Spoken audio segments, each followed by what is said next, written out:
Hey folks, Professor Malat with your Week 12 overview. Again, this will be very short.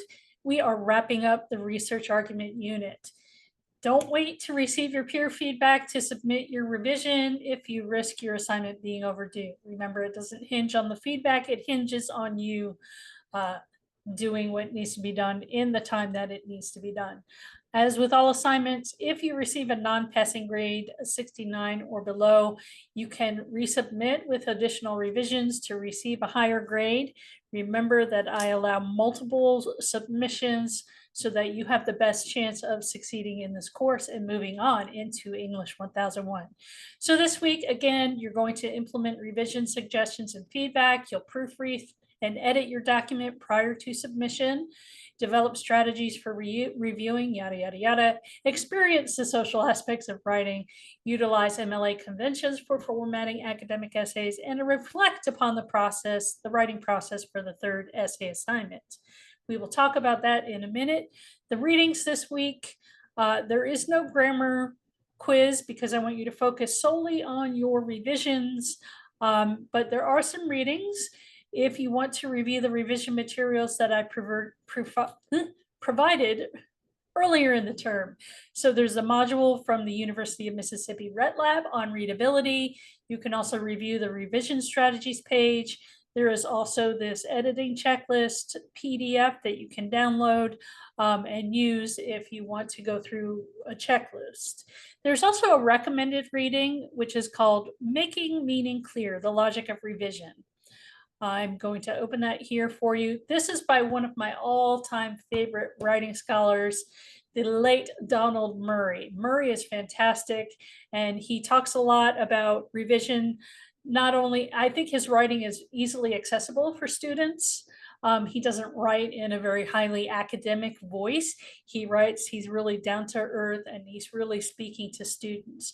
And he talks about his own process of revision, how other writers have done revision in the past, has a checklist of sorts, questions that you can ask yourself, so on and so forth.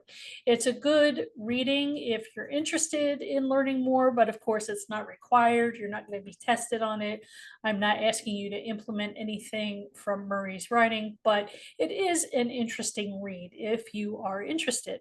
So this week, the only video you're watching is the one you're watching right now, Week 12 overview, and the only assignment that you have is your revision or the final draft of your research essay, right? So this is just a reiteration of the assignment.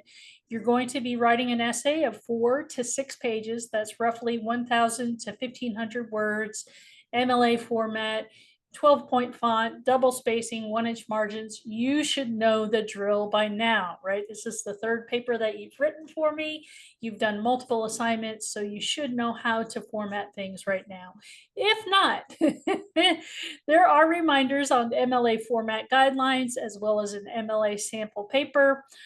There are reminders for how the works cited page is basically formatted with a sample works cited page link. Those are all from Purdue OWL.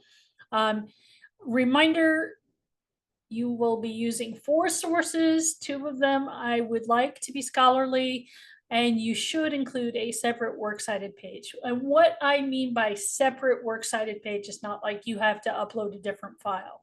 What I mean is the works cited page starts on a completely new page. So if you only have 2 sentences at the top of your last page, hit enter, enter, enter, enter, enter until you get to a new page. And then boom, that's where your works cited page will start. Have it titled works cited in the center of that page. And then you should be able to just copy and paste, if you are using sources that I provided for you, copy and paste those citations, make it easy peasy. If you're struggling with that, reach out to me. I will help you. I don't expect you to have it perfect. So it's perfectly okay to ask me to help you. I will usually provide a page with students that show them how to do the proper citations.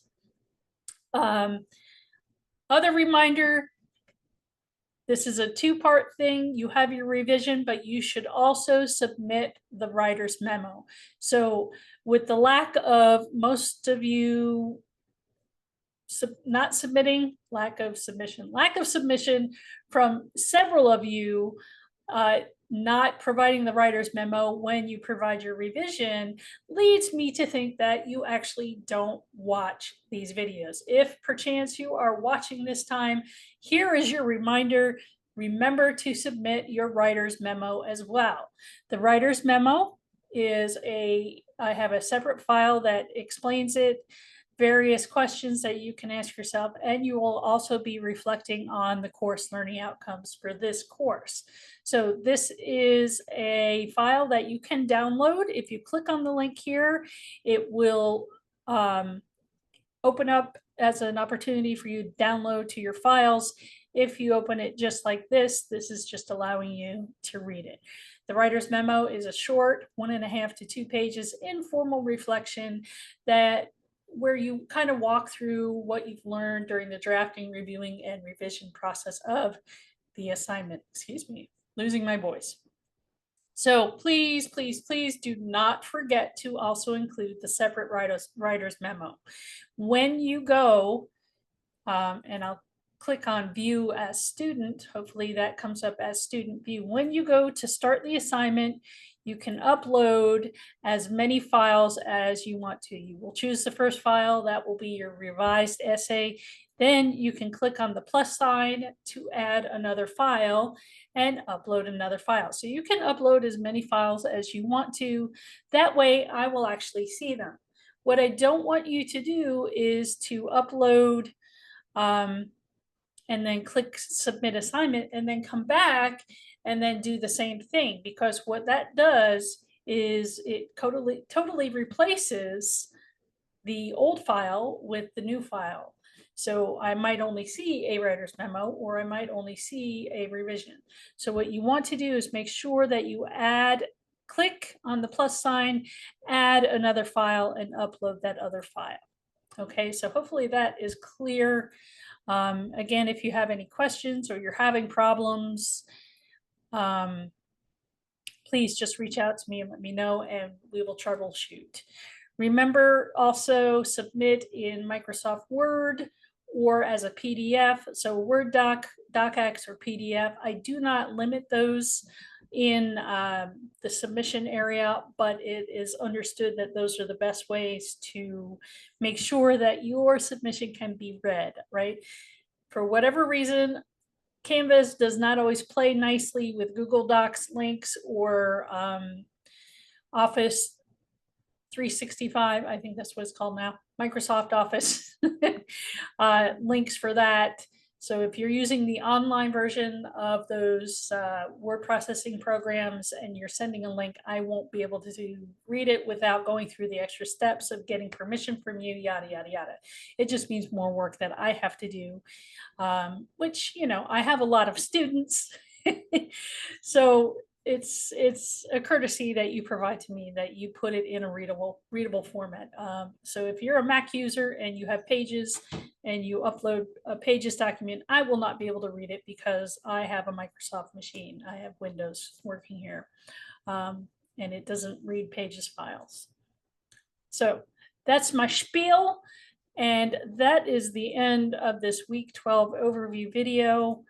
If you have any questions, please don't hesitate, reach out to me. I will help you as soon as I possibly can.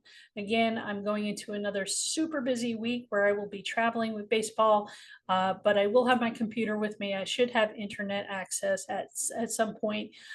So if I'm a little bit slower with my responses, that's the reason why, but I assure you I am reading emails and will respond when I most feasibly can. Okay, have a fantastic week, and we're almost done. Hang in there and finish strong. Take care, everybody.